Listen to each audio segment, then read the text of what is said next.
इसका अशरफ आसमी एडवोकेट आपकी इनबॉक्स में पूछे जा रहे हैं। एक बहुत क्वेश्चन त्वात्तर से पूछा जाता है, उसका मैं पहले भी जवाब दे चुका हूं। पूछा यह जाता है कि जनाब, हमारे अब्बा ने अपनी प्रॉपर्टी जो है हिबा कर दी थी भाइयों को, और हम दो बहनें हैं, हमें प्रॉपर्टी में से हिस्सा नहीं मिला। अब हम केस करना चाहते हैं, तो कैसे केस करें? अब मैं आपको एक अर्ज करूं, अब आपने ये नहीं देखना कि भाइयों को जो प्रॉपर्टी मिली थी वो उन्होंने आगे अलफ को बेची, फिर बे को बेची, पे को बेची, यानी ए बी सी डी शुरू हो जाएंगे अगर हम, तो वो तो आपको हो सकता है कि 10 जगह बिक चुकी हो, 15 जगह बिक चुकी हो।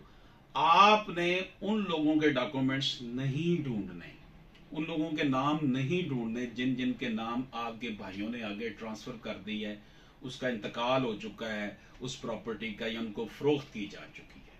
कत्तन इसकी जरूरत नहीं है। ये आपकी जो ये वाला जो आपका अमल होगा ना, वो आपको थका देगा, वैसे ही डिमोरलाइज कर देगा कि वो ये तो 10 जगह बिक गई है, ये प्रॉपर्टी तो 20 जगह बिकी हुई है, ये कैसे कैंसिल होंगी सारी। इसलिए आपने हिबा चैलेंज करना है अपने अब्बा का, जो उसने आपके 4 भाइयों को हिबा कर दी थी जमीन। अब चारों भाइयों को जब हिबा की गई जमीन, आपने सिर्फ यह कहना है जी फलां जगह हमारी जमीन थी, वो मेरे अब्बा ने उसको हिबा कर दिया था, ये फलां वाली जमीन है। उसके भी डॉक्यूमेंट्स की जरूरत नहीं है आपको। आपने जब उसमें पटवारी को, तहसीलदार को, कलेक्टर को, असिस्टेंट कमिश्नर को हमने पार्टी बना लेना, सूबा पंजाब पार्टी बन गया उसके अंदर। आपको डॉक्यूमेंट्स की जरूरत नहीं है, उनका एक एक का म्यूटेशन नंबर, इंतकाल नंबर लिखने की जरूरत नहीं है। आपने सिर्फ इलाका बताना जी फलां जगह जमीन थी, वो बेच दी है, भाइयों को गिफ्ट हुई थी, भाइयों ने आगे बेच दी है, तो उसको हम कैंसिल करवाना चाहते हैं और अपना हिस्सा लेना चाहते हैं।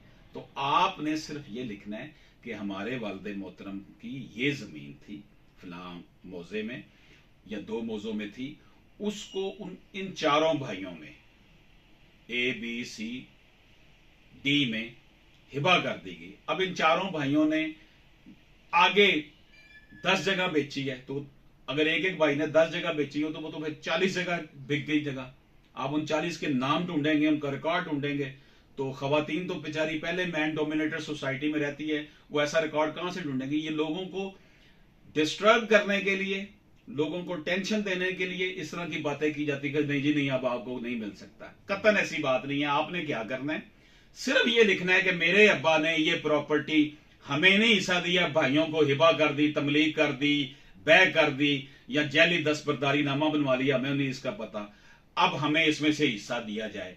तो आपका जो दावा होगा वो ये होगा कि अब्बा की प्रॉपर्टी को अब्बा की प्रॉपर्टी को जिन 4 भाइयों को दी, वो हिबा कैंसिल कर दिया जाए, और इसके नतीजे में, इस हिबा के नतीजे में जो जो इंतकालात हुए हैं, जो रजिस्ट्रियां हुई हैं, वो सब कैंसिल कर दी जाए। सिर्फ ये इस्तदा करनी है आपको। हर बंदे का नाम, हर बंदे के नाम जो जमीन बिकी है वो लिखने की जरूरत नहीं है। It is a settled principle of law कि आपका जब देखे ना मरकज, आप जहां से आपका अब्बा के नाम की जो प्रॉपर्टी है वो ओरिजिनल स्टेटस पर जब आ जाएगी, तो फिर वो चारों भाइयों में और 2 बहनों में उसी तरह तकसीम हो जाएगी। इजाजत दीजिए, अल्लाह हाफिज।